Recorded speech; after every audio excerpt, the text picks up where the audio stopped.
नमस्कार, मेरा नाम है राजवीर जून और मैं न्यू गुड़गांव के अंदर कासाबेला नाम की सोसाइटी में रहता हूँ। अभी कुछ टाइम पहले, आज से 2-2.5 महीने पहले, पीछे मेरे अपार्टमेंट के पीछे एक ग्राउंड है, वाटिका ग्राउंड, जहाँ पे वाटिका के सारे फंक्शन होते हैं। वहाँ पे एक दुर्गा पूजा का फंक्शन था, दुर्गा महोत्सव के दिन, और वहाँ पे कुछ स्टॉल्स लगे हुए थे। उन स्टॉल्स के अंदर एक स्टॉल और भी था वहाँ पे, जहाँ पे कुछ लोग मेडिटेशन के बारे में लोगों को अवेयर कर रहे थे। और मुझे सबसे ज़्यादा फैसिनेटिंग वो स्टॉल लगा। मैं वहाँ पे गया, उनका नंबर लिया और उनके बारे में पूछा, अपना नंबर उनको दिया। लेकिन 2 महीने तक फॉलोअप होने के बाद भी मैं वहाँ पे नहीं पहुँच पाया। उसका रीज़न ये था कि लाइफ में ना कुछ चलता ही रहता है। कुछ फादर की तबीयत ख़राब हो गई, कुछ और छोटे मोटे इश्यूज़ हो गए, एक ट्रैवल आ गया, और मैं जब भी उनके कोर्सेज स्टार्ट हो रहे थे नहीं पहुँच पा रहा था। बट फाइनली, लेकिन हर बार मुझे ना एक अंदर से गिल्ट हो रहा था कि यार इतना अच्छा मौका है, पड़ोस में है, मैं फिर भी ज्वाइन नहीं कर पा रहा हूँ। लेकिन एक टाइम के बाद ऐसा मौका आ गया कि मुझे वहाँ पे ज्वाइन करने का मौका मिला। सही समय था और मैंने दिसंबर के बीच के अंदर अपना मेडिटेशन का कोर्स स्टार्ट किया। यहाँ पे कोर्स स्टार्ट करने के ना 2-3 रीज़न थे कि पिछले 5 साल में, ज़िंदगी में ना 5-6 साल में बहुत ज़्यादा स्पीड रही है।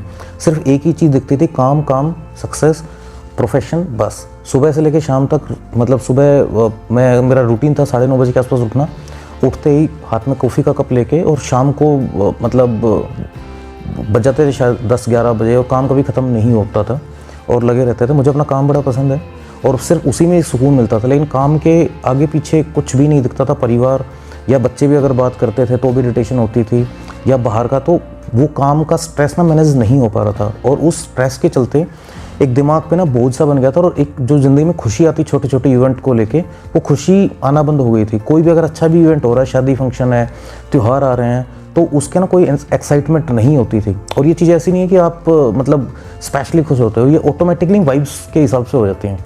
लेकिन फिर ये महसूस होने लगा था शायद इस उम्र में आने के बाद ना ये चीज़ें होती होंगी। बट 2-4 वीडियोज़ इधर उधर से इंस्टाग्राम पे फ्लोट होती रहते हैं, और आपको पता लगता है कि यार नहीं, ऐसा नहीं है। लोग हर उम्र में खुश रह लेते रहने वाले, और छोटे छोटे रीज़न पे खुश रह लेते हैं। लेकिन कहीं ना कहीं महसूस हो रहा था ये जो केमिकल इम्बैलेंसिंग हो रही है, उसके चलते डॉक्टर्स को भी दिखाया, मेडिटेशन भी ली, एंजाइटी स्टार्ट हो रही थी।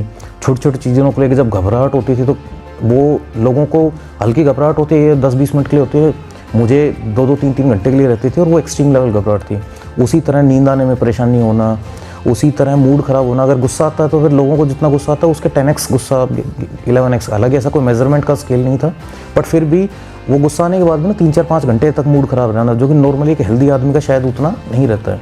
तो इन सब चीज़ों को चलते हुए वो एक अवेयरनेस तो थी, पता था यार कुछ गलत हो रहा है, लेकिन उसके ऊपर कंट्रोल नहीं था। अब जब यहाँ पे मैंने मेडिटेशन जब ज्वाइन किया, तो 8:30 बजे का टाइमिंग मैंने लिया था। तो उस टाइम पे मैंने 7 बजे उठना स्टार्ट किया, और लाइफ में पहली बार ऐसा हो रहा था कि कुछ 10-20 दिन के लिए शेड्यूल बन रहा था। मैंने ठंडे पानी से शावर लेना स्टार्ट किया, क्योंकि मैंने कहीं पे पढ़ लिया था कि आप जब शरीर को और मन को तृप्त करके चलते हो तो आपका ध्यान आराम से लगता है, ठंडे पानी से नहाने से ध्यान लगता है। और वो एक साथ इतनी मल्टीपल चीज़ें लाइफ में चेंज हो रही थी, टाइम से सोना, टाइम से उठना, और ठंडे पानी से नहाना, प्लस उसके बाद मेडिटेशन करना। आपने एक बार हल्का सा सिर्फ पोज लेके ना सोच के देखना कि अगर आप ठंडे पानी से नहा के वैसे भी अगर आप बैठ जाते हो तो मन में कितनी शांति होती है। लेकिन उसके बाद अगर आपको मेडिटेशन का मौका मिल जाए, तो मेरी ज़िंदगी तो बदलती ही चली गई। जिस तरह के एक्सपीरियंसेस मैंने महसूस किए ज़िंदगी में, अब यहाँ पे आने के बाद मुझे सबसे बड़ा, एक तो क्या होता है कि जब भी आपको कोई बताता है कि यार ये चक्रास होते हैं, यहाँ पे आपको फीलिंग होती है, तो आपको ना जस्ती नहीं है। मैंने भी अपने स्टाफ को, अपने कज़न को, 1-2 दोस्तों को बताया, तो उन्होंने अजीब सी रिएक्शन दी कि यार ये थोड़ी होता है, आप चक्रास को, क्या चक्रास होते हैं क्या, क्योंकि जिसको नहीं पता होता। लेकिन मुझे एक्सेप्टेंस इसलिए थी कि पिछले 5-6 साल में होता क्या है, जब आप डूब रहे होते हो तिनका ढूंढ रहे होते हो, तो मैंने बड़े से तरीके ढूंढे थे मेडिटेशन करने के। मुझे ये तो पता था कि मेडिटेशन के अंदर ज्ञान होता है, लेकिन कितना होता है, उसमें क्या पावर होती है, वो नहीं पता था, क्योंकि गाइड करने वाला कोई नहीं था। तो गाइडेड मेडिटेशन का सबसे बड़ा बेनिफिट यही था कि आपको बताया जाता है सारी चीज़ें, कि कैसे प्रोसेस को फॉलो करना होता है, क्यों करना होता है, क्या उसका पर्पज़ है, क्या रीज़न है, वो सारी चीज़ें।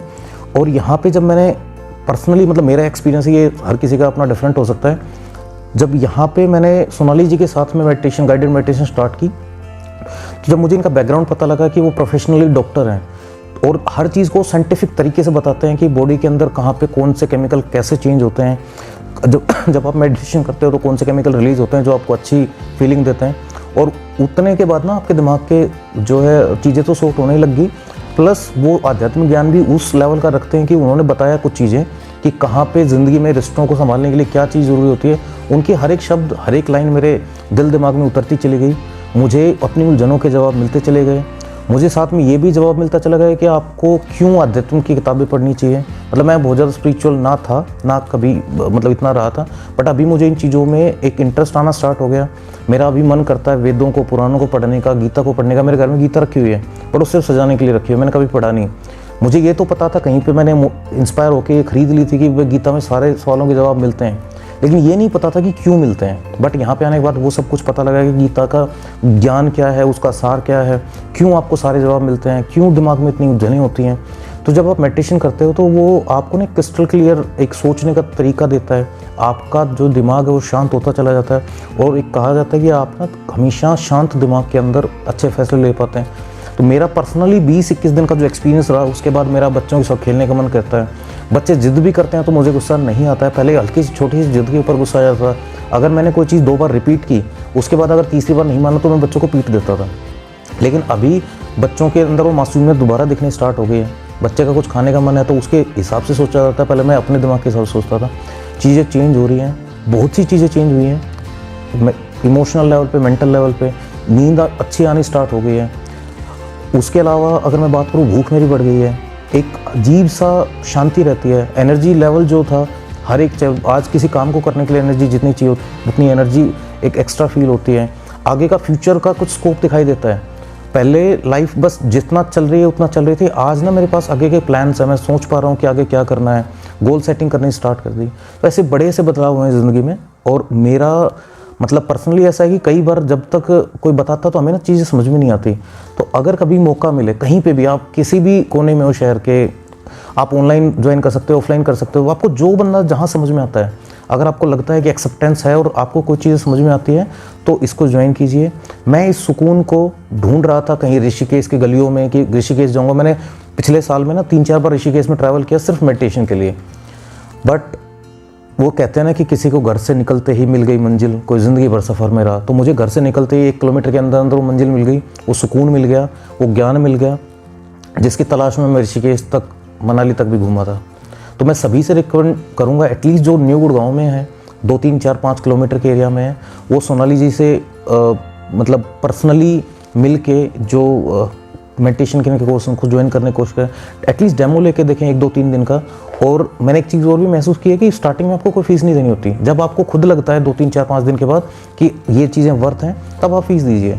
और ऑनलाइन में भी आप डेमो लेके देखिए। कई बार आज के टाइम में ना लाइफस्टाइल इतनी बिजी है कि आप ट्रैवल नहीं करना चाहते, टाइम नहीं देना चाहते।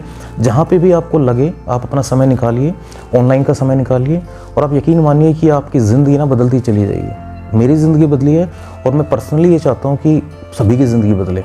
क्योंकि ये जो सुकून होता है, आप ना सब कुछ पा सकते हो ज़िंदगी में पैसे से, बट सुकून खरीदा नहीं जा सकता। सुकून आपको आपका दिमाग देता है, आपके केमिकल देते हैं, आपके जितने विचार शांत होते चले जाते हैं उतना ही आपको सुकून आता है। तो मेरा पर्सनली मन है, क्योंकि मैं बड़े परेशानी में रहा था और मुझे जो सुकून मिला है, उस सुकून का ही मैं चाहता हूँ कि बाकी लोगों को भी अनुभव हो। पैसे तो आज के टाइम में ना, आज और पैसे तो कोई भी कमा लेता है आज के टाइम में, मैंने भी बहुत कमाया, ठीक है।